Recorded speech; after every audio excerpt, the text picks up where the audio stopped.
Warahmatullahi wabarakatuh. Selamat pagi dan selamat pagi buat kita. Kami dari kelompok 9 ingin mempresentasikan terkait teori belajar behavioristik. Oke, sebelumnya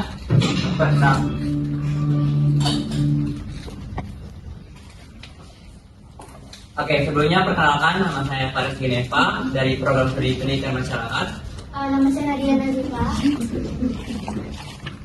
Nama saya Febrisya Diawaka. Nama saya Luciana Alia. Saya Ulan Indonesia. Ulan itu satunya belum diganti. So, gimana ya? Next. Yang pertama, teman-teman, kita hari ini akan membahas tentang salah satu teori belajar, yaitu teori behavioristik. Nah, di mana teori behavioristik ini merupakan pendekatan belajar yang menekankan pada perilaku seseorang. Di mana perilaku tersebut itu bersumber dari stimulus yang dari lingkungannya dan respon dari suatu lingkungannya. Boleh ini? Oke, pertama yang akan kita bahas yaitu ada pengertian belajar menurut teori behavioristik. Yang pertama itu kita mengambil dari D.F. Skinner dan juga Thorndike. Nah, lalu tokoh-tokohnya seperti yang disebutkan tadi, terus prinsipnya ada apa aja, terus ciri-cirinya, sama yang terakhir itu karakteristiknya. Oke, kita mau ke bab pertama, ini tuh tentang pengertian belajar menurut behavioristik. Apa sih belajar menurut teori behavioristik itu?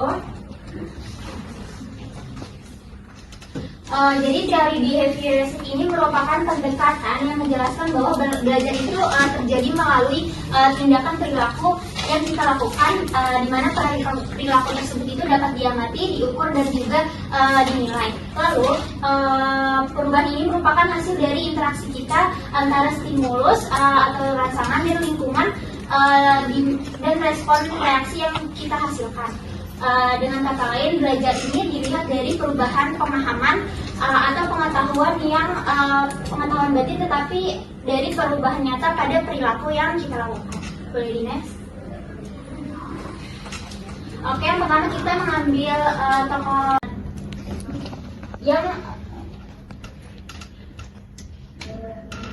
yang mengembangkan teori operant conditioning. Nanti akan dibahas di slide berikutnya, di mana kalau di Skinner ini fokusnya itu pada perilaku manusianya, bukan dari stimulus, asosiasi stimulus dan respon seperti yang dikatakan oleh Thorndike.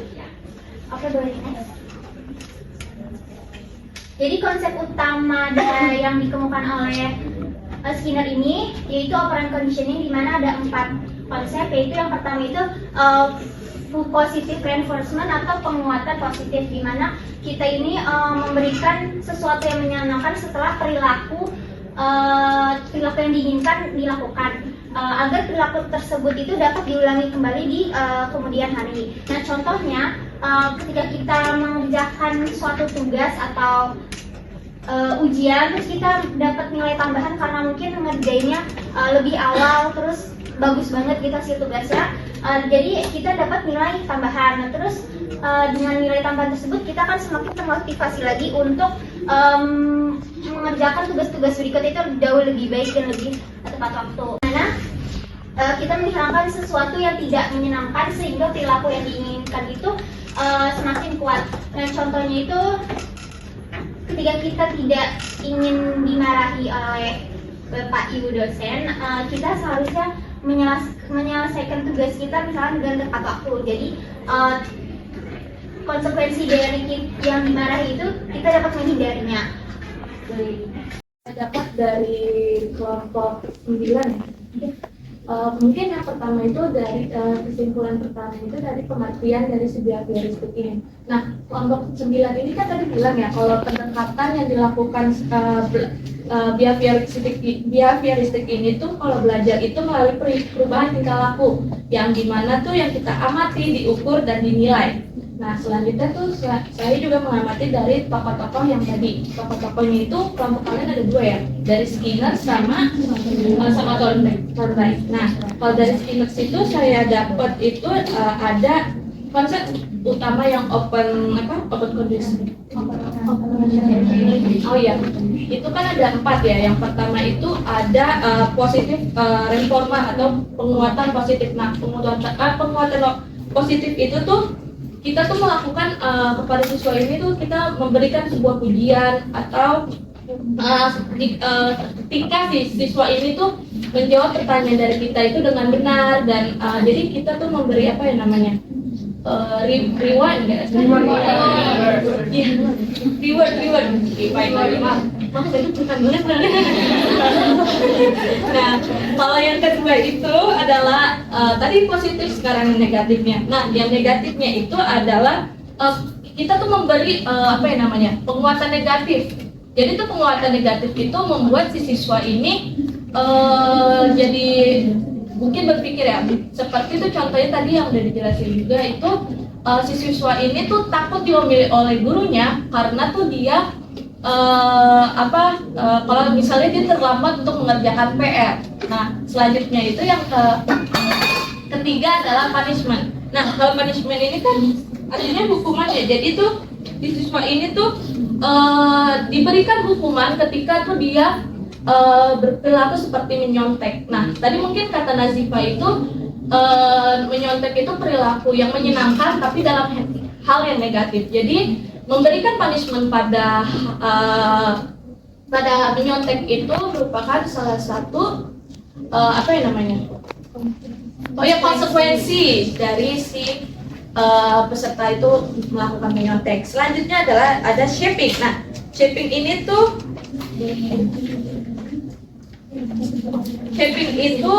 perilaku kompleks dan langkah-langkah kecil untuk memperkuat tahapan-tahapan kan. Nah, mungkin yang saya tangkap ini tuh guru dapat melakukan mengajarkan siswa untuk menulis huruf yang awalnya si guru ini tuh mengajar huruf. Nah, siswa ini kan udah diajarkan oleh guru tersebut. Nah, saat anak itu sudah bisa menuliskan huruf atau mengambilkan huruf tersebut, kemudian membuat dari huruf itu jadi sederhana, terus menerus jadi sehingga tuh si siswanya itu jadi bisa. Kalau yang dari saya tahu.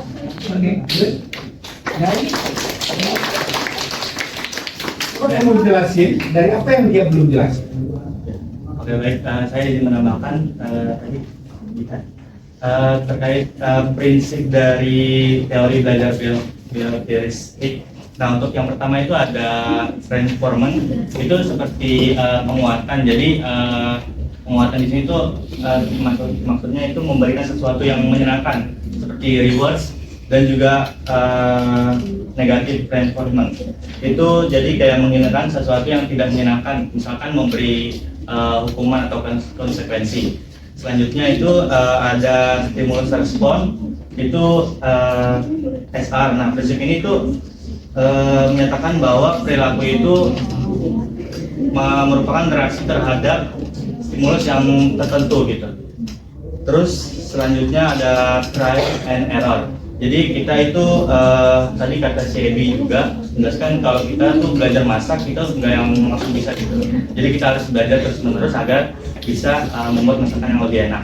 Terus selanjutnya itu ada generalisasi. Nah, generalisasi ini cakupannya meluas ke stimulus yang lain. Selanjutnya ada diskriminasi. Jadi membedakan stimulus tertentu. Misalnya tadi seperti apa ya? Murid hanya menyapa beberapa guru aja. Jadi nggak seluruh guru yang disapa gitu. Terus selanjutnya ada pembentukan kebiasaan atau perilaku yang terus berulang kali. Misalkan tadi kita disuruh kita mau makan cuman disuruh cuci tangan terlebih dahulu. Nah, itu nanti akan menjadi kebiasaan yang terus-menerus ketika kita akan makan, kita akan mencuci tangan. Selanjutnya ada extension atau pelemahan. Nah, di sini itu maksudnya menghilangkan suatu perilaku karena tidak tidak lagi diberikan penguatan. Jadi contohnya ketika guru memberhentikan beberapa bintang penghargaan kepada siswa yang kurang aktif di kelas. Mungkin itu. Oke. Ada lagi yang mau sampaikan? Oh, ada lagi? Yang berbeda ya dari apa yang saya sampaikan oleh temanmu ya. Di sini saya akan menjelaskan yang 3 hukum belajar. Itu yang pertama tadi ada law of readiness atau hukum kesiapan. Nah, itu belajar akan lebih efektif kalau seseorang itu sudah siap baik mental maupun fisiknya. Contohnya misalkan kalau kita lagi lapar banget atau capek itu belajar kan jadi nggak maksimal, jadi akan terlihat tidak terlalu siap. Nah, kalau udah siap banget, itu otak akan lebih gampang untuk menerima pelajaran. Yang kedua itu law of exercise atau di bahasa Indonesianya yaitu hukum latihan. Jadi dalam hukum ini itu semakin sering kita mengulang suatu hal, makin kuat kita mengingatnya. Kayak misalkan kita lagi naik sepeda, itu awalnya kan kita susah ya buat belajarnya, tapi kalau udah sering nyoba, udah sering latihan, itu akan jadi terbiasa. Tapi kalau jarang dipraktikkan lagi, itu akan lebih susah lagi. Nah, yang ketiga itu ada law of effect atau hukum akibat. Misalkan kalau suatu perilaku bikin kita senang, itu biasanya kita mau mengulanginya terus-terusan. Tapi kalau hasilnya bikin gak enak, itu kita nggak mau kayak cenderung untuk menghindarinya. Itu contohnya misalkan kalau kita lagi belajar terus dapat ujian atau nilai bagus, itu kita akan jadi lebih semangat. Tapi misalkan kalau misalkan nilainya jelek terus dimarahin sama guru atau dosen gitu, biasanya kita jadi akan lebih malas untuk belajar. Udah? Oke. Jadi you're writing it up. Ya, kita bikin dia dalam satu yang bagus. We constructed, ya. Kita construct behaviors itu, ada ciri-cirinya, ada karakteristiknya, ada how to implement it, ya. And then what is the principle? Ya. Ya kan? Nah, semua kan saudara-saudara punya apa yang ada di kepalanya ya, pasti berbeda-beda ya. Manakala kita kasih contoh yang positif seperti apa, yang negatif seperti apa gitu ya, pasti akan banyak sekali kan, gitu. Nah, this is the way that you will learn. Ini kan salah satu cara kita belajar ya. Cara kita belajar dengan menggunakan pola berpikir, pola menstrukturkan gitu ya, dari apa yang kita pelajari gitu ya.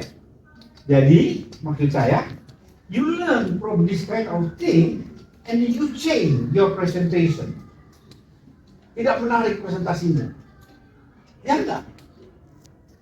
Karena tidak bisa terlihat strukturnya ya, ya enggak? Betul enggak? Hah? Betul nggak? Belajar itu kan presentasi menggunakan media ya, ya nggak?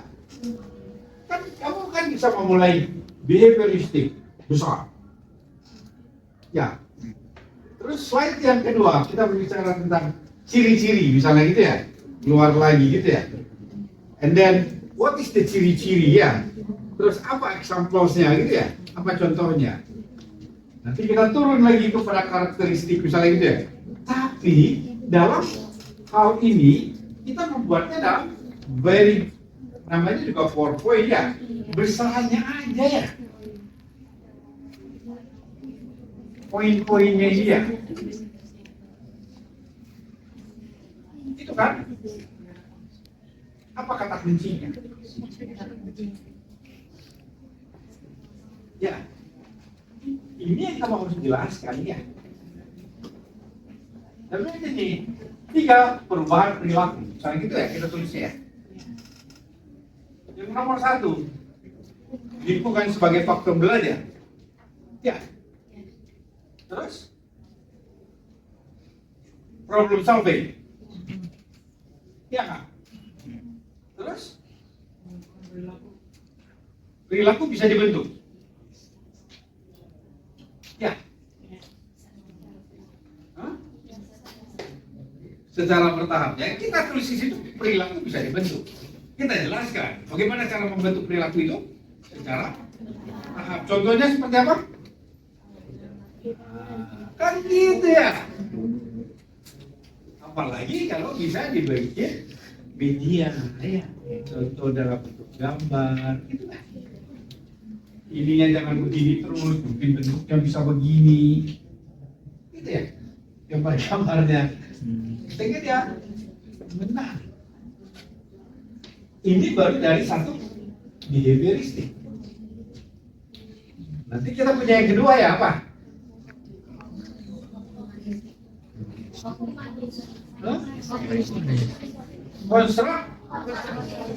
Konstruktivis misalnya ya.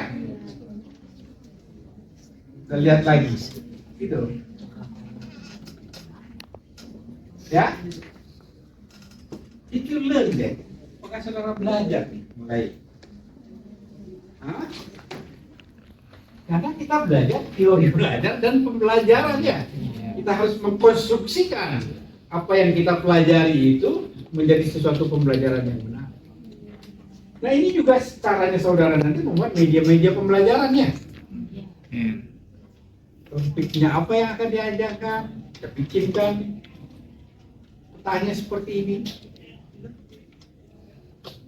Apalagi sekarang ini kan ada media interaktif ya. Yang kita bisa ajak teman-teman kita diskusi. Oke dong, aku punya behavioristik loh. Siapa yang tahu nih behavioristik itu ada apa aja misalnya. Coba tulisin. Ya, making a presentation is not only you that giving the presentation. You can ask your friend terlibat dalam presentasi. Ya. Jangan kalau kita pikir grup kita itu presentasi, maka kita harus menjelaskan semua gitu ya. Tapi kamu juga bisa ajak temenmu untuk terlibat dalam presentasinya. Dengan memberikan pertanyaan, apa saja, poinnya apa saja, sampai kepada contohnya. Dari contohnya kita bisa diskusikan ya. Apa yang terjadi dalam kehidupan kita sehari-hari. Sehingga tidak boring dengannya. Bosen dengannya gitu ya. Oke? Next week, we making better presentation.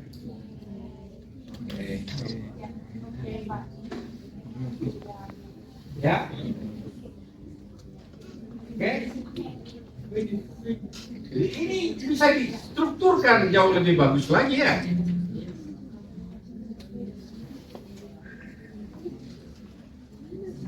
Ya, jadi make it different. You learn. Kamu belajar kan? Belajar merupakan suatu proses ya.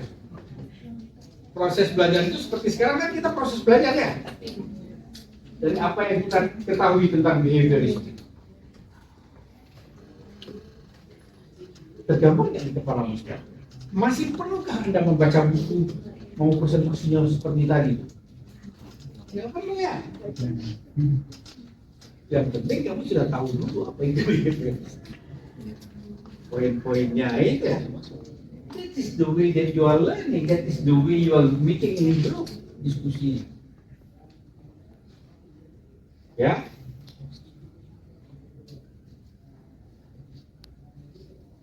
Oke. Ini salah satu cara ya. There are many more. Masih banyak lagi cara-cara lain ya. Yang kita bisa buat dalam kita menjelaskan sesuatu. Ya.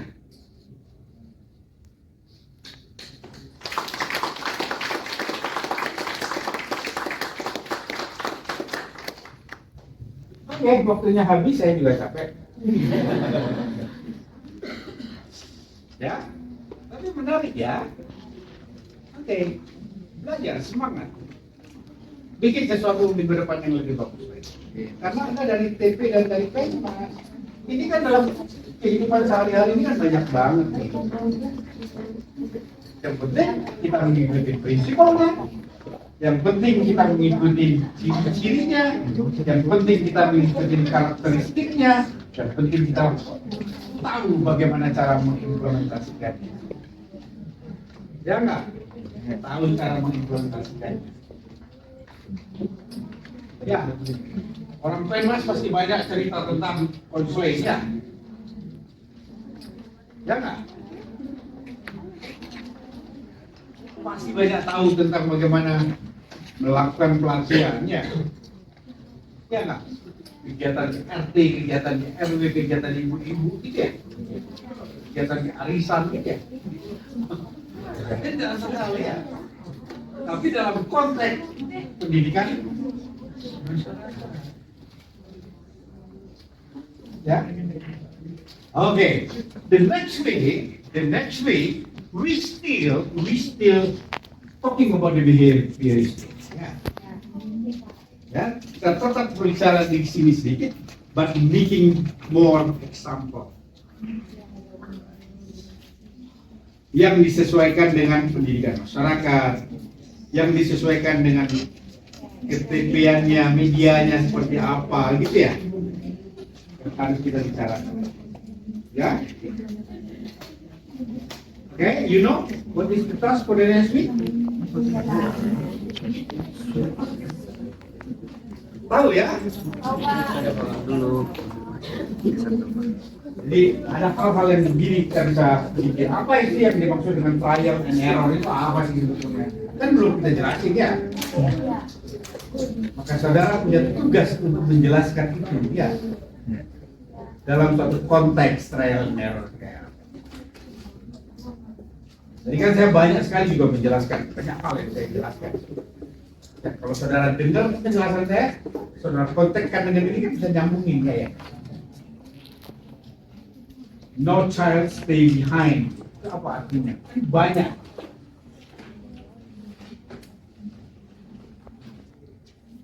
Oke.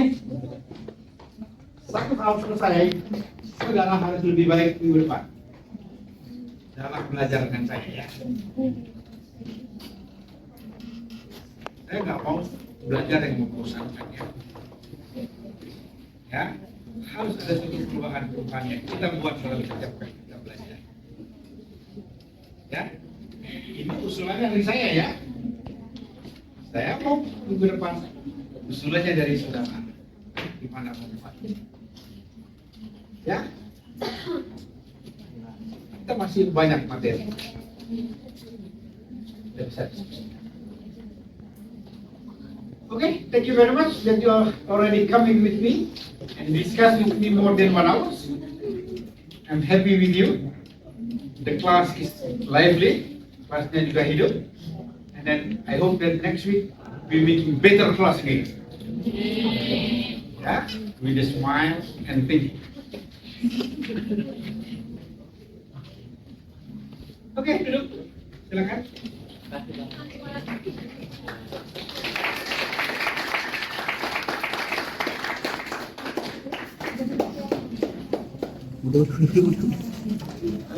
Jadi itu berapa? Ya, ada tugas proyek kita akhirnya. Ya, proyek kita itu nanti kita akan menghasilkan buku. Ya, proyek kita akan menghasilkan buku. Ini buku juga ditulis oleh teman-teman dari FIK, tapi dia dari pendidikan anak usia dini. Ya. Nah, pendidikan anak usia dini kan dia menangani usia prasekolah ya, 1 tahun sampai dengan 5. Tapi saya minta waktu itu 1 tahun sampai dengan 8 tahun. Maka di sini ada bukunya, judulnya stimulasi bagaimana mengajarkan anak usia 1 sampai dengan 8 tahun. Ya, menstimulannya. Jadi ada 2 seri ini. Yang satu itu adalah dengan strategi pembelajarannya. Yang kedua bagaimana memberikan stimulasi. Nah, saudara-saudara juga ini kan akan berhadapan dengan murid juga ya. Tapi kalau orang TP dari kecil sampai ke SMA ya, sampai kurang tinggi ya. Jadi bisa medianya sampai kurang tinggi. Orang masyarakat, seluruh masyarakat ya. Nanti kita bisa klasterkan masyarakat seperti apa, masyarakat di perkotaan kah, masyarakat di desa kah, gitu ya. Itu adalah sumber kita mengajarnya. Nanti kurikulumnya kita lihat, gitu ya, apa yang diajarkan dalam pendidikan masyarakat. Teman-teman di TV membantu bagaimana membuat apanya? Media pembelajarannya dengan teknologi pembelajaran, gitu ya. Jadi nanti akan lebih menarik daripada yang berbicara dengan anak PAUD, gitu ya. Harapannya, ya. Nanti kita mulai minggu-minggu depan kita mulai mendiskusikan what is our project.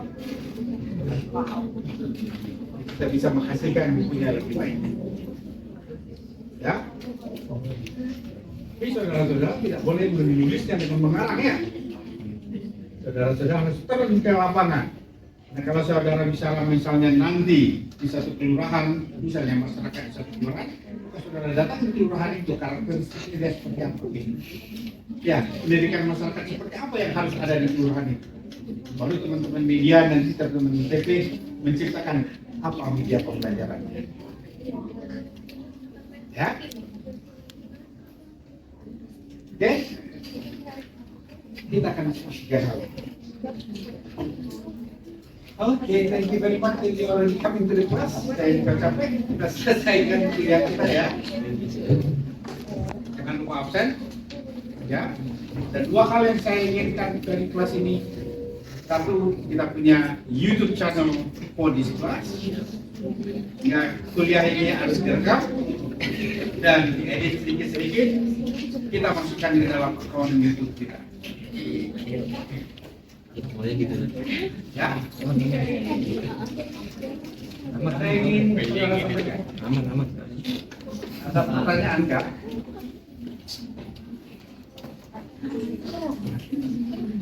Pertanyaan enggak? Ada ya? Tidak, Pak. Cukup ya.